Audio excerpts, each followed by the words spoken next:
would you suck on toes? Tourette syndrome, OCD.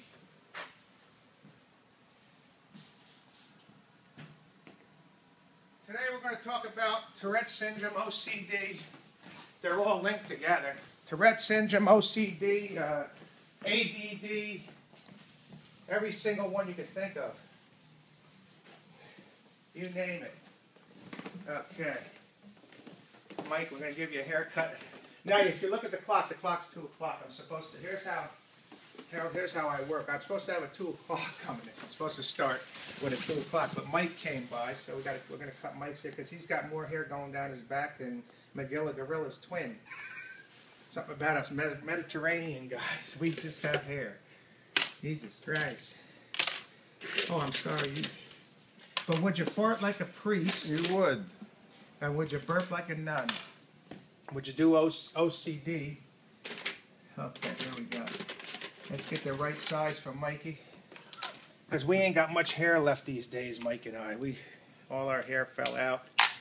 You ever notice that on us older cats? What happens is, you ever notice how we grow hair out of our ears? It kind of sinks into your head and comes out your ears and out your ass and on your toes and everywhere else. On your back, it comes out of your nose, comes out of everywhere. Your penis head, just about, hair grows out of that bitch too. It's unbelievable. Peace on the earth of cutting hair.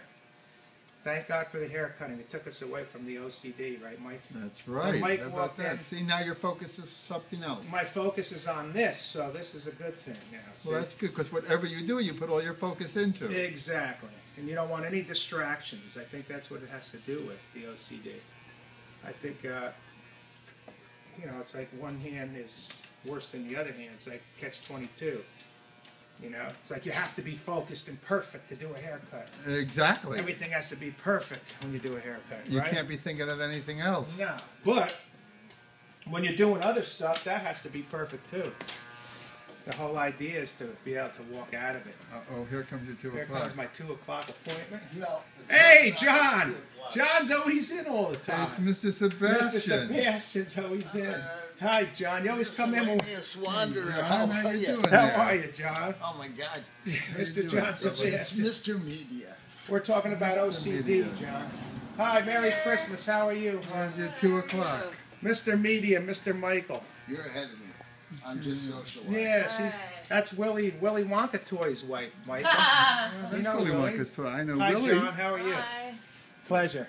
Good to see you, buddy. Wonka. We'll take care of you. We'll get to you. I just was on an OCD attack, John. I was just painting my desk. Yeah, tell him about it. You tell him about it. Well, he couldn't even eat because he was so obsessed with covering this little tiny hole with spackle and paint. Yeah, I did it myself. I worked on it like the Sistine Chapel. I put as much dedication in a little chip on the desk that you would do with the Sistine Chapel. This is where? Like over here, this desk over here. Uh-huh. Yeah, there's a little minute chip taken out of the desk, a little tiny thing about a ½ inch, like a chip out of the Formica. So it took me 3 days to make it look like you wouldn't ever know it was even there. Now that kind of like, you know, the OCD thing, that kind of thing, I think is on the normal scale. Because if you take it a step further, like somebody I know who finds every broken table, who picks up every broken table he finds, thinking he's going to do that, but he has 500 broken tables in his garage. And 100 broken riding mowers. In Right. his farm. And his house is falling apart around him. Exactly. So, Well, I think that's the normal scale. well, the normal scale of it doesn't make a bit of sense because it's all an illusion. Yeah, yeah. So now I got it. We got to show John what that was. Let me show him what I was talking about. Now, John, let's show him what I was talking. I created a corner here last night. See, then I like had to how mix the you're, paint. This was recording chipped this. off, so I created my own. We're doing a corner. TV show of how. See, I created my own. Now this piece was chipped out, so I've been working on that one. That's the one. Then I also have to do the outlines and the right colors, and that's a whole nother thing. See these little hairs here? Now they can interfere. See, we have to get rid of these. The lines have to be That's what you perfectly call a guy that straight has and no real- exactly the same. Yeah. width. Meanwhile, my house is burning down. While you're worrying about like a pinhead problem here, Exactly. your whole house is burned down, and I'm probably loaded with cancer on the inside. So it doesn't make a bit of sense. You know, when you think about it, right, John? Can you make sense out of it? I mean, you can't. You just can't. You're almost done, Michael. Let me just do your Almost done, edgings. Yeah. Yeah, don't forget the wood changer. John, I'm going to be ready for you, good fella, whenever you want, John. I'm here. Okay? I'll check Come it. back, because I will take care. All right. I'll be here. The OCD. The OCD show. The OCD show. You got your treat, everybody. Starring Mark Ferraro. They got to see Mr. John Sebastian, the creator of The Lovin' Spoonful. They just walk in all day long. You never know who's going to come in here. That was John Sebastian? Yes. Holy shit, I didn't do a, oh my god, I love you. Yeah, that was John. Yep. Right, Mike? You never know who's going to walk in here. You don't You ever don't know. know. We'll come back while you're cutting my hair and then I can Yeah. say how much I love If you. it's not John, then it's, you know, Levon's cut Levon's hair for about 20. Levon, the great late Levon Helm, God bless his soul, God rest his soul, we love dearly. Kind of hard to talk about him without tearing up. He was a great man to me. Levon Helm. He came for about 22 years. The great Chris Stein as well. Vic Damone. Oh, Vic Damone. Oh, we can't. Sure. How about Vic Damone? What about Robert Downey Jr.'s sister, our friend? Sure, sure. Our great friend Allison. Sure, Right? right. And in this the CEO. Yeah, Allison was here, right? Well, how could you describe Allison? She was here. You mean what type of a person? No, she Oh, is? no, she that- lives in the area? No, she was talking about, remember, how would you describe her as, like, why they were here at the time? Oh, well, they grew up here. They went to school here in Woodstock. Yeah, we're in the Woodstock vicinity. We're actually in Kingston, which is 15 minutes north, right? Right. Or northwest or northeast or whatever. I don't know. We have to talk to a polar bear about that. We're south of Woodstock. We're south of Woodstock. We are? We're south of Woodstock. Yes. Right. Yeah. West and east.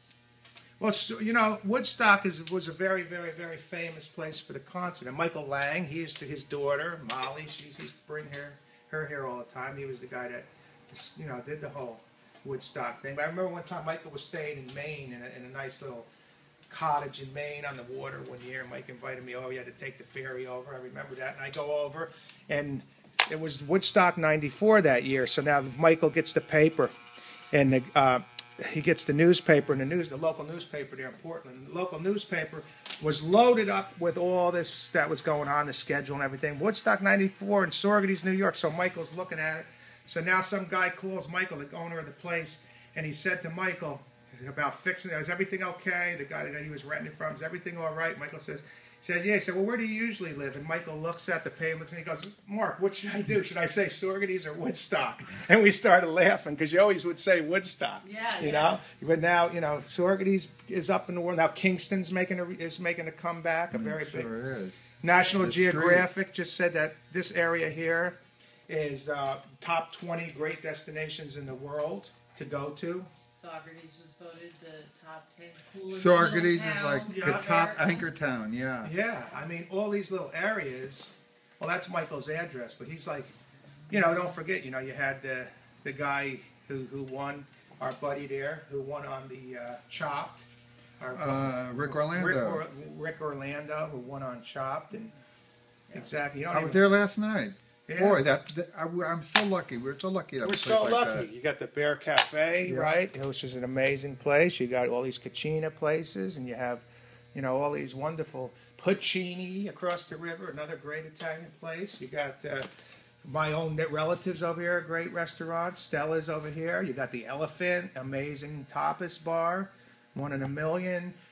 Unique tapas bar. You got Boydson's across the street. I was able to have matzo ball soup. Can you imagine that? Where can you find that around here? Yeah. Great That's diners everywhere. The diners are The fantastic. Red Hook Diner. Red Hook The Diner. Red Hook Diner, you have to go there if you like little teeny tiny diners. Oh, you man. have to go there. You got 2 boots you got 2 boots. Where is Two Boots? 2 boots. We have one across. Could you hold that here? That's we have my one favorite across the pizza. river that just come. The great, right? Where are they, in the Hudson great, now? Yep. You got the Great Plaza Holy Pizza. You got smokes, Tony, are they yeah. really? Oh, we got all these How great. cool is Hudson that? is a wonderful town. Yeah. Tony's Love Pizza, Hudson. all the great Chinese places, and The one out by, yeah, Hudson's a great town. You have all the, what about Hudson? Right, all the great stuff up there, right? Two Boots is in Hudson, Crimson wow. Sparrow, and Hudson is a lot bigger than I thought it was. I'd never been there before. And Le Canard. How about Le Canard over here? Jean Jacques, one of the great duck makers of our time. You know, I mean, we just have everything is up here. You know, we got Yum Yum around the corner now. I just saw Nina. so Oh, you yeah. get OCD on Michael's hair now? Or? Nah, well, I'm pretty yeah, but he's almost done now. Just have to clean up the bottom of his hair now. See, that would be my, do you worry about that? Like you keep saying, oh, I need to just make it more even on this side and keep going back and forth? Well, that's the beauty of what I do, because hair cutting is a sculpture. And you can't necessarily, when they teach you how to cut hair in school, it's basically, they make you think it's like a candy cutter operation where you have to kind of, the better the hair cutter you are, the more you're going to use a sculpting technique. Where you're not going to do exactly what they told you. So when they teach you, if you're not artistic or OCD or creative or have a bit of artistic flair inside you, what happens is you're just doing a cookie cutter straightforward haircut, which is just it would be like absolutely no creativity. You'd just be doing a cookie cutter haircut, and it would be finished. At one, you just do chit, chit, chit, 1, 2, 3, and you just would do all the technical stuff that they pay you to do, but you're not really paying attention to what the person's head shape, the hair texture, the face shape, what kind of sneakers he's wearing or she's wearing. You know what I mean? Whether they're farting in a chair or not. You know, you can tell by somebody's smell of their farts, what kind of haircut to give them, You know what they eat, you know where they go to eat, you know what they wear. Oh, yeah. You were lucky here. You got the Beekman Arms across the river.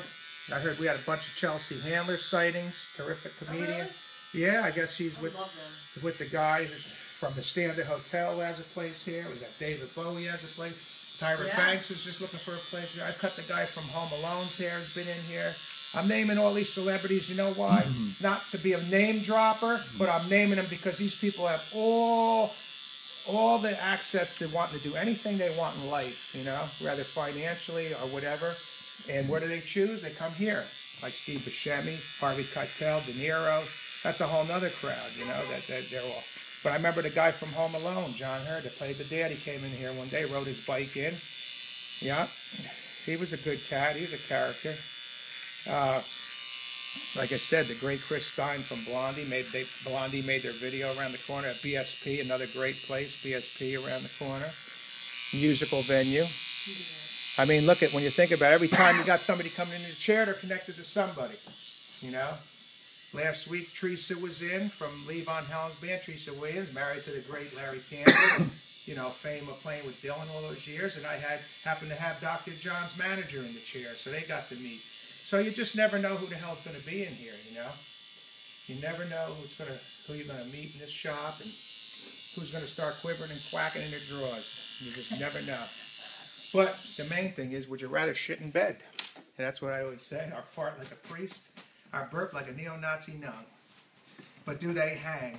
That's the main thing. Do the tango in the twist and the Peruvian soft shoe in the upside-down dip dance. Have you ever done that? That's the main thing. These clippers, they make them like they last about 3 seconds. These are useless as a tata on a French bull. But would you fart like a Canadian priest? God bless America and my niece.